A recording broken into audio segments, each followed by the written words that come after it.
مجروح دارالعلوم کے اساتذہ کرام اور عزیز طلبہ،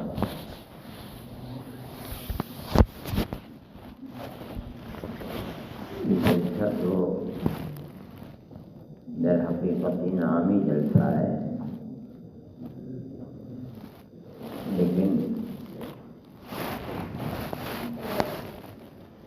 مولانا سلمان صاحب نے اس جلسے کو نصیحت کا جلسہ بنا دیا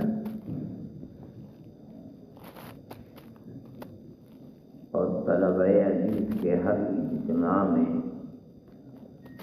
یہ پہلو سب سے زیادہ قیمتی پہلو ہے۔ اساتذہ کی طرف سے نصیحت یعنی وہ طریقہ کار زندگی کا جو خیر کا طریقہ کار ہے، اس کی وضاحت کرنا اور اسی راستے کے اوپر چلنے کی تلقین کرنا، یہی نصیحت کا مفہوم ہے۔ ارادۃ الخیر للمنصوح لہ۔ یہ میں دو چیزیں کہوں گا بڑے مختصر سے وقت کے اندر۔ ایک تو چیز یہی ہے کہ دارالعلوم میں انعامی جلسہ ہوتا ہے، کسی آدمی کے اچھے عمل پر کوئی اس کا بڑا خوش ہوتا ہے اور اس کو دعا دیتا ہے، یہ بھی انعام ہے۔ جیب سے پیسے نکال کر دے دیتا ہے، یہ بھی انعام ہے۔ اس کی زندگی کے لیے جو چیز مفید ہوتی ہے جیسے کتاب، یہ بھی انعام ہے۔ ان تمام چیزوں کو انعام ہی سے تعبیر کیا جاتا ہے۔ انعام کا یہ سلسلہ کوئی نیا نہیں ہے، بلکہ ہمارے اکابر کے زمانے سے دارالعلوم میں یہ چیز چل رہی ہے۔ جب کوئی طالب علم اپنے اکابر کی عمدہ بہترین زندگی سے سبق لے کر اور دارالعلوم کی درسگاہوں میں اپنی صلاحیت بنا کر امتحان دیتا تھا اور اساتذہ اس کی زندگی کو پاکیزہ سمجھتے تھے اور اس کی محنت کو قدر کی نظر سے دیکھتے تھے تو انعام دیا کرتے تھے۔ کتابوں کی شکل میں بھی دیا جاتا تھا اور گھڑی کی شکل میں بھی دیا جاتا تھا۔ اس زمانے میں جیب کی گھڑیاں ہوتی تھیں، ہاتھ میں لگانے کی گھڑی نہیں تھی۔ میں نے یہاں حضرت مولانا فخر الدین صاحب رحمۃ اللہ علیہ جو ہمارے استاد تھے، بخاری پڑھاتے تھے، ان کی جیب میں ایک گھڑی ہوا کرتی تھی۔ ہم سمجھتے تھے جیسے لوگ گھڑی رکھتے ہیں ویسے رکھتے ہیں، لیکن وہ گھڑی کبھی ٹھیک نہیں چلتی، کبھی آدھا گھنٹہ آگے کبھی پیچھے، اور کیونکہ چابی سے چلنے والی چیز میں مولانا بھول جاتے تھے، وہ رک بھی جاتی تھی۔ لیکن بعد میں پتہ چلا کہ حضرت مولانا کو یہ گھڑی قیمت اس کی یہ ہے، چاہے وہ کتنی ہی برباد ہو جائے، قیمت اس کی یہ ہے کہ مولانا کو انعام کے اندر دارالعلوم میں وہ گھڑی ملی تھی۔ میرے خیال میں 60-70 سال پرانی چیز تھی، لیکن اس کو جان سے زیادہ مضبوط مولانا سمجھتے تھے۔ اکابر سے وہ چیز ملی تھی۔ حضرت رحمۃ اللہ علیہ کو میں نے دیکھا ان کی جیب نہیں گھڑی تھی، اور یہ واقعہ میرے خیال میں اس وقت سے 70-72 سال پرانا ہے۔ حضرت کانڈے میں تھے رمضان میں، وہ گھڑیوں میں ہو گئی۔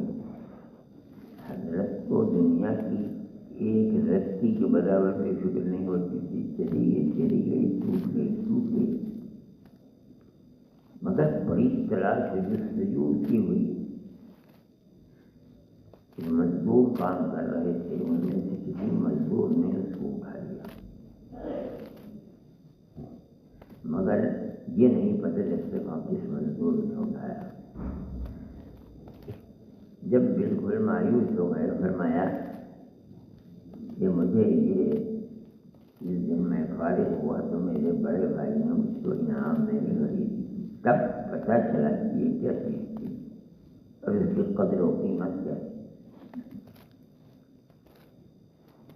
آپ حضرات کو بھی جو کچھ دیا جاتا ہے انعام کے اندر، حقیقت یہ ہے کہ وہ اساتذہ کا آپ سے تعلق، دارالعلوم کے قوانین کا تحفظ آپ نے کیا، محنت کے ساتھ پڑھا، تو آپ اس کے مستحق ہیں کہ اساتذہ کرام خوش ہو کر ایک قانون بنا کر کے آپ حضرات کے ساتھ محبت کا معاملہ کریں، اور آپ کی اس جستجو اور اپنی زندگی کو اس میں کھپانے کا انعام جو دعائیہ کلمات ہیں اور دل سے دعا نکلتی ہے، وہ دوسری چیز ہے، اس کے علاوہ انعام بھی دیتی ہے۔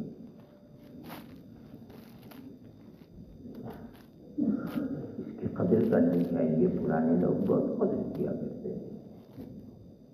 ان کتابوں کو اپنے ساتھ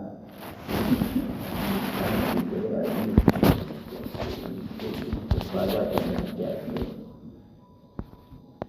اور اپنی زندگی کو اس ڈھلنے کے اوپر جو آپ نے اپنے اساتذہ کرام کو قابل کے بارے میں کہا،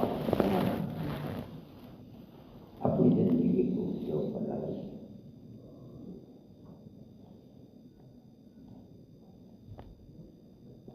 مولانا نے بار بار یہ بات کہی ہے کہ اپنے اکابر کے اسوہ حسنہ کرتے۔ مولانا کی اس بات سے میرے دل کے اندر جو کڑھن ہے میں اس کو پیش کرتا ہوں۔ کل سے یہ وقت آ گیا اور میں کو بھی رہا ہوں۔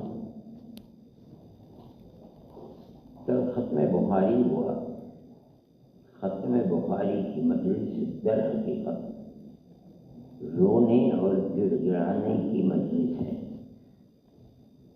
اساتذہ کرام کی کہا کرتے تھے کہ کسی اور حدیث کی کتاب کے ختم پر نہیں، ختم بخاری کے اوپر اکابر رحمہم اللہ کا یہ کہنا، یہ بات اس کا مطلب ہے کہ خدا نے جو مجھے قلب کے اندر کیفیات پیدا کی، اس کو دیکھ کر وہ یہ سمجھتے ہیں کہ یہ مقبولیت دعا کا وقت ہوتا ہے۔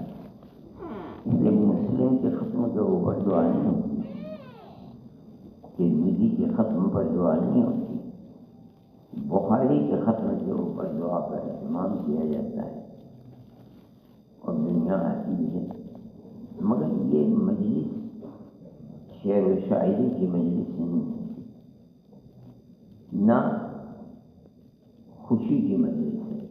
یہ مجلس تو یہ ہے کہ اے اللہ جو ہم نے پڑھا ہے اس کو قبول فرما لیجیے، اور اس بخاری کے اندر جو کچھ فرمودات اور اعمال نبی کریم علیہ السلام کے ہیں، ہمیں ان پر عمل کرنے کی توفیق عطا فرما۔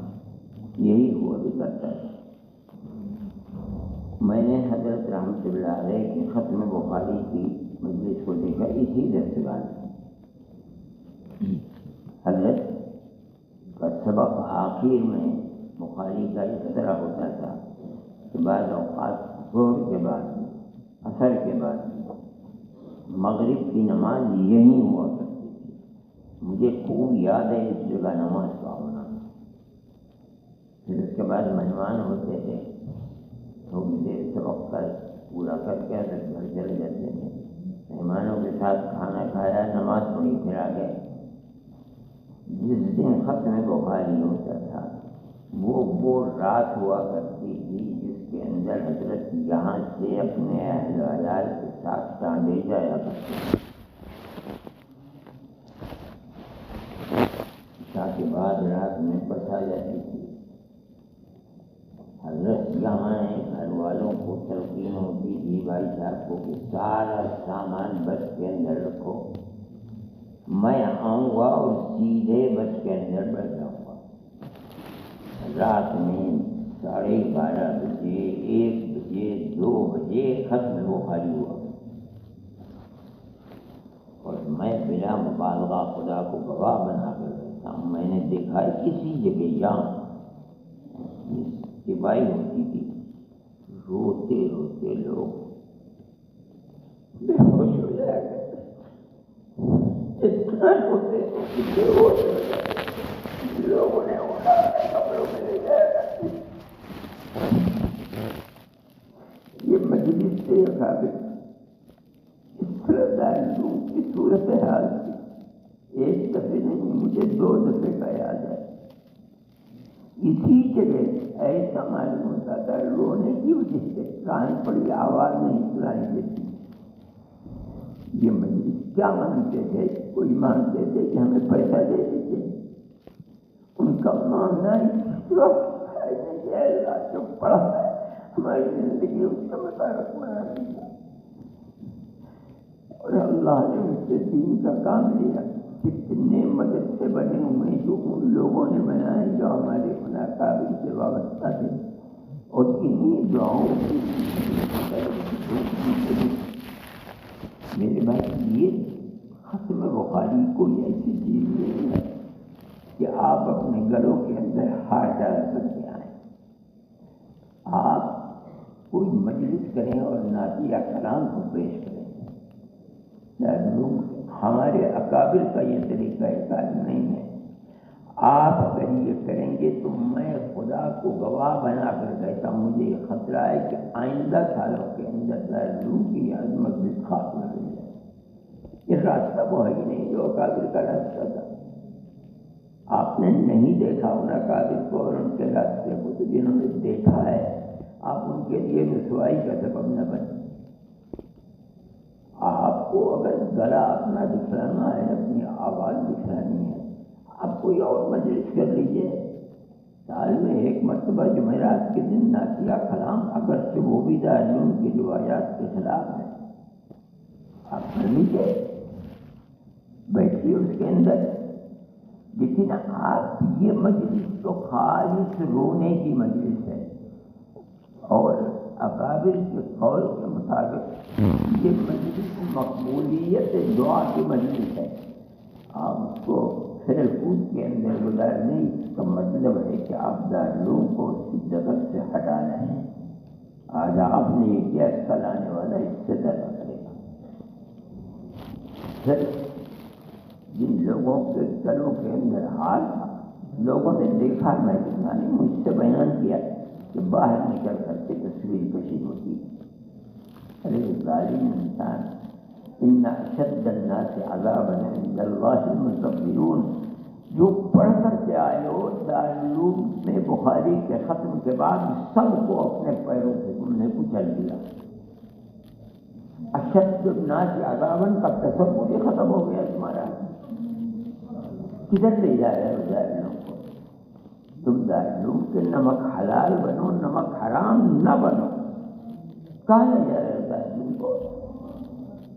جس طرح میں آپ سے بات کر رہا ہوں، دارالعلوم کا مہمان خانہ بابو ظاہر تھا اوپر، اس کے بعد وہاں شعبہ خصوصی کی درسگاہ بن گئی۔ اس سے پہلے مہمان خانہ تھا، جب کوئی مہمان باہر کا آتا تھا اس کو چلا جاتا تھا۔ یہ بات میں آپ کو 70-75 سال پہلے کی بتا رہا ہوں۔ انور السادات اس وقت تک مصر کے وزیر اعظم نہیں بنے، بہت بعد میں بنے، ان کا ہندوستان کا دورہ ہوا اور دارالعلوم میں بھی آئے۔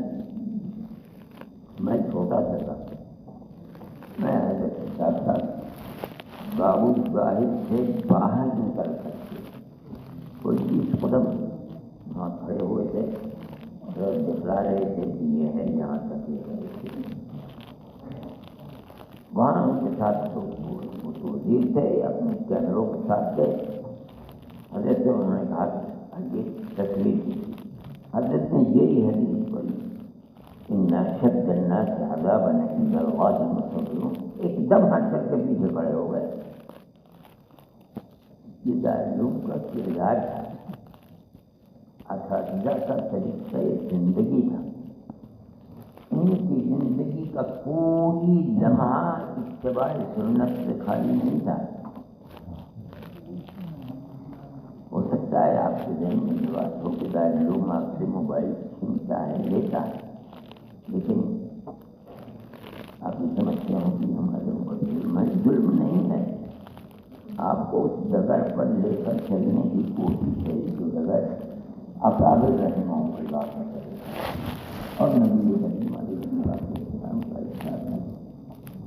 میرے بھائی، میں یہ بات کہتا ہوں آج، اگر میری زندگی ہے تو میں تو اپنی اس بات پر آیا ہوا ہوں. کوئی کچھ بھی کہے، جو اس کے خلاف کہتا اس کا مطلب ہے کہ اس نے اکابر کی زندگی کو نہیں دیکھا. اور میرا ماننا یہ ہے کہ دارالعلوم خیر کے ساتھ یہی کرے گا جو ان اکابر کے جوتوں کے اوپر چلتا رہے گا اور نقش قدم کے اوپر. اور اگر ہم نے، ہمارا کردار ہے، ہماری بدقسمتی ہوگی اگر ہم اس کو اس طریقے سے ہٹا دیتے ہیں. دارالعلوم خیر کے راستے پر نہیں چلے گا. اس لیے میں آپ سے کہتا ہوں، میں تو بوڑھا ہو گیا ہوں، میری زندگی چیلنج کی ہے اور میرا تعلق دارالعلوم سے ہے، جتنے دن کا ہے کب نہیں رہے گا. لیکن میں اپنی فرض کو ادا کر رہا ہوں. یہ کہہ رہا ہوں جو سن رہے ہیں میری بات کو، ان کے دل کے اندر اس کی قدر ہونی چاہیے کہ دارالعلوم اکابر کے راستے سے ہٹے گا تو دارالعلوم ہے، اور اس کی ذمہ داری کل قیامت کے دن بھی اور دنیا میں ہماری گردن کے اوپر ہو. ہم نے نتیج کو کیسے دارالعلوم کے راستے سے ہٹتا رہا اور ہم زندہ میں ہم دیکھتے رہے. وہ تو بہت بڑی چیز تھی جس کو حضرت ابو بکر صدیق رضی اللہ تعالیٰ عنہ فرمایا ينقص الدين وانا حي. میں کہتا ہوں کہ کیا ہم زندہ رہیں گے اور دارالعلوم اکابر کی ڈگر سے ہٹے گا؟ ہمیں زندگی کا حق ہے، مر جانا چاہیے اس سے پہلے. خدا کی بہت بڑی نعمت ہے. ساری دنیا کے مدارس دارالعلوم ہی کے کھول. آپ اپنی ڈگر سے ہٹے اور راستہ تھا، کسی کا راستہ نہیں رہے گا. ہر ایک اپنی جگہ سے آتا ہے. گناہ آپ کے اوپر، ہمارے اوپر ہے. میں تو اپنے اس کردار کو پیش کر کے اپنے آپ کو اس سے ہٹاتا ہوں. میں سمجھتا ہوں کہ اللہ ہماری زندگی کے اندر دارالعلوم کو اسی راستے پر لے کر چلے جس راستے پر دارالعلوم کو ہمارے اکابر نے چلایا. اس لیے میں یہ بات آپ سے کہہ رہا ہوں، طلبہ حدیث سے بھی اور اساتذہ کرام سے بھی، اس کو آپ چھوٹا نہ سمجھیں. آپ نے جو اس سال کیا ہے اگلے سال اس سے زیادہ ہوگا. یا تو اپنے اس کردار کو آپ چھوٹے کی طرح گاڑ دیں کہ اب نہیں ہوگا، اور اگر نہیں کریں گے تو اگلے سال اس سے زیادہ اور اس کے بعد اس سے زیادہ خدا نہ خواستہ. اور دارالعلوم ہمیں اس دن کے لیے زندہ نہ رکھے جب دارالعلوم ہمارے اکابر کے راستے سے آتے. ہم اپنے سب کو بڑی ذمہ داری نہیں ہیں. میرے بھائی، مجھے یہی بات کرنی ہے. دوسری بات، اب مولانا نے دروازے کو کھول دیا تو میں نے کہہ دیا، ورنہ میری 2-4 منٹ کی بات پہلے ہی تھی. میں اس سنت کو جو میں نے اپنے 2 اکابر کی دیکھی ہے، مولانا صاحب کی اور حضرت رحمۃ اللہ علیہ، اور یہ سنت اس کے ساتھ ہے کہ کتابیں آپ کو دی جاتی ہیں تاکہ آپ ان کتابوں سے اپنی علمی اور عملی زندگی کو بہتر بنائیں اور ان کتابوں کو پڑھیں. میں نے 2-3 سال ہوئے جو سیاسی میں گھڑی دیا کروں گا، اور وہ گھڑی بھی الفجر جو مقصد یہ ہے کہ ہر جگہ جس وقت آپ لگا دیں گے نماز کا وقت ہے وہ اس وقت کے اوپر گھنٹی بجا دے گی۔ یہ بھی جس طرح یہ کتابیں آپ کی ہدایت اور اتباع سنت یا یوں کہیے اکابر کے طریقے پر چلنے کا ایک ذریعہ ہے، اسی طرح سے یہ گھڑی بھی اگر آپ اس کو استعمال کریں گے تو یہ آپ کے لیے نماز باجماعت ادا کرنے کا ذریعہ بنے۔ یہ میں حیثیت کا آدمی نہیں ہوں، اچھی خاصی قیمتی گھڑی ہوتی ہے، میں اس کو میں نے دیا ہے مولانا حسن صاحب کو، حضرت مسعود صاحب کے طالب علم اول نمبر آیا ہے، اس کو عنایت فرمائیں گے، اور وہ اسی لیے کہ تاکہ اس گھڑی سے فائدہ اٹھا سکتے جماعت اور نماز خاص طریقے پر جماعت کے ساتھ ادا کرنے کے لیے ذریعہ بن جائے۔ اللہ تعالیٰ مجھے اور آپ کو دارالعلوم کی نمک حلالی کی سعادت میں اور ہمیں اپنے اکابر کے طریقے پر انتہائی مضبوطی کے ساتھ چلنے کی توفیق فرمائے اور ہر منکر سے اللہ ہماری حفاظت فرمائے۔ تو آخری دعوت